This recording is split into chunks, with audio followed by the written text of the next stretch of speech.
ako sa Coffee Talk sa baba ng hotel. So, ayan ang aking ambience. Cute siya. Ako lang mag-isa dito.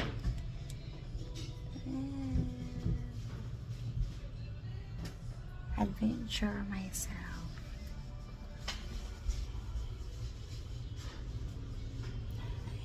Yan yung background ko, guys.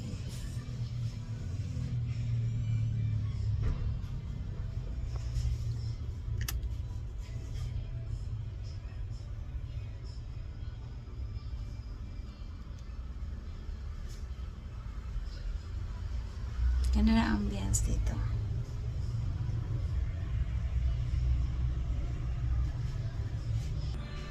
So, here's my food. Kain, dinner.